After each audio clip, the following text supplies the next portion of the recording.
ഇതിന് മുന്നത്തെ വീഡിയോയിൽ നിങ്ങൾ വെഡ്ഡിങ് ഡ്രസ്സ് എടുക്കാൻ പോയ വീഡിയോ ആയിരിക്കും കണ്ടത്. ഇപ്പം വരുന്നത് നമ്മുടെ വെഡ്ഡിങ്ങിനനുബന്ധിച്ച് വരുന്ന നമ്മുടെ ചർച്ചിലുള്ളൊരു എഗ്രിമെൻ്റാണ് നമ്മൾ ചെയ്യുന്നത്. അതായത് രണ്ട് കുടുംബക്കാരും തമ്മിൽ അവരുടെ മകൻ്റെയും മകളുടെയും കല്യാണം നടത്താൻ സമ്മതിക്കുന്നു എന്നും പറഞ്ഞ് ചർച്ചിൽ എഴുതുന്ന ഒരു എഗ്രിമെൻറ്റിൻ്റെ വീഡിയോ ആണ് നിങ്ങൾ കാണുന്നത്. അപ്പോൾ അതിന് വേണ്ടിയിട്ട് നമ്മൾ ചിന്നൻ്റെ വീട്ടിൽ പോയിട്ടുണ്ട്.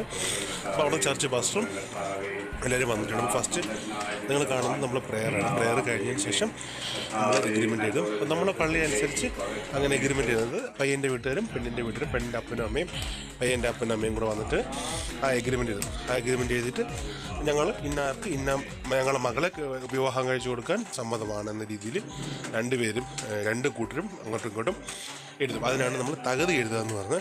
അപ്പോൾ അതിൻ്റെ ഫസ്റ്റ് കാര്യം എന്ന രീതിയിൽ നമ്മൾ ചർച്ച് പാസ്റ്ററും നമ്മളെ പള്ളിയിലെ ഡീക്കരും അല്ലെങ്കിൽ മുതിർന്ന ആളും എല്ലാവരും കൊണ്ടുവന്നിട്ട് നമ്മുടെ ഡീറ്റെയിൽസ് പയ്യൻ്റെ ഡീറ്റെയിൽസ്, അച്ഛൻ്റെ അമ്മയുടെയും പേര്, പെണ്ണിൻ്റെ അച്ഛൻ്റെ അമ്മയുടെയും പേര്, വീട്, അഡ്രസ്സ്, ദേശം, താലൂക്ക്, ഇതങ്ങനെ ഫുൾ ഡീറ്റെയിൽസ് എഴുതിയതിന് ശേഷം അങ്ങോട്ടും ഇങ്ങോട്ടും നമ്മൾ കൈമാറും. ഇതിപ്പം ആ കാര്യമാണ് ചിഹ്നം എഴുതിക്കൊണ്ടിരിക്കുന്നത്. അതൊരു ഫോമുണ്ട്, ചർച്ചിൻ്റെ തന്നെയാണ് ഫോം.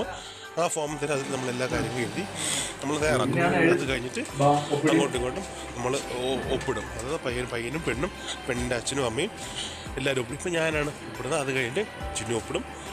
അതിനുശേഷം എൻ്റെ മമ്മിയും ചിന്നുവിൻ്റെ പപ്പയും ഒപ്പിടും.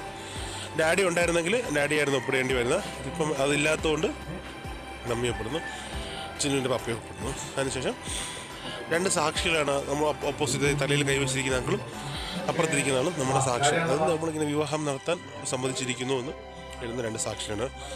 ചിന്നിൻ്റെ പപ്പ ഒപ്പിട്ട് കഴിഞ്ഞാൽ ഞങ്ങളുടെ ഈ ഒരു എഗ്രിമെൻ്റ് കഴിഞ്ഞു. ഇത് നമ്മുടെ ചർച്ചിൽ 3 ആഴ്ച വായിക്കും. നമ്മൾ സാറ്റർഡേ ആണ് നമ്മുടെ ചർച്ച് വരുന്നത്. അപ്പം എല്ലാ ആരാധന ദിവസവും ശനിയാഴ്ച ദിവസവും ഇത് 3 ആഴ്ച വായിക്കും. കല്യാണത്തിന് മുമ്പുള്ള 3 ആഴ്ചയിൽ ഈ സംഗതി വായിക്കും. അത് എന്താണ് മാറ്റർ എന്നുള്ളത് അവസാനം നമ്മൾ ചർച്ച് പാസ്റ്റർ വായിക്കുമ്പോൾ നിങ്ങൾ കേൾക്കാറുണ്ട്. മിസ്സസ് പുഷ്പരാജൻ, അവരുടെ പുത്രൻ മിസ്റ്റർ രഞ്ജിത്ത് പി രാജൻ, ഞാനും കരിഷ്മ ഭവൻ വീട്ടിൽ മിസ്സസ് സെൽവരാജ്, അവരുടെ പുത്രി കരിഷ്മ ബി എസ് തമ്മിൽ മേൽപ്പടി സെവന്തിലെ അഡ്വക്കേഷൻ സഭാചട്ടപ്രകാരം വിവാഹം ചെയ്യുന്നത് സമ്മതിച്ചിരിക്കുന്നു. പുരുഷൻ ഒപ്പിട്ട് കഴിഞ്ഞു, സ്ത്രീ ഒപ്പിട്ട് കഴിഞ്ഞു. പുരുഷന്റെ മാതാവ് ഒപ്പിട്ട് കഴിഞ്ഞു, സ്ത്രീയുടെ പിതാവ് ഒപ്പിട്ട് കഴിഞ്ഞു. ഇപ്പോൾ നിങ്ങൾ കേട്ട മാറ്ററാണ് നേരത്തെ അവിടെ എഴുതിക്കൊണ്ടിരുന്നത്. ഇതിനാണ് നമ്മൾ തകതി എന്ന് പറയുന്നത്. ഇത് നമ്മുടെ പള്ളിയിൽ കെട്ടിന് മുന്നേ ഉള്ള 3 ആഴ്ച ഇത് സംഭവം വായിക്കും. അപ്പോൾ ഇതാണ് നമ്മൾ മാറ്റർ എഴുതി കഴിഞ്ഞിട്ടുണ്ട്. ഇനി നമ്മൾ ചെറിയ ഫുഡൊക്കെ കഴിച്ച് അതങ്ങ് പിരിമാവും നമ്മൾ വീട്ടിൽ കാണിക്കുന്നില്ല. മറ്റൊരു വീട്ടിൽ കാണുന്നവരെ ബൈ ഫ്രണ്ട്സ്.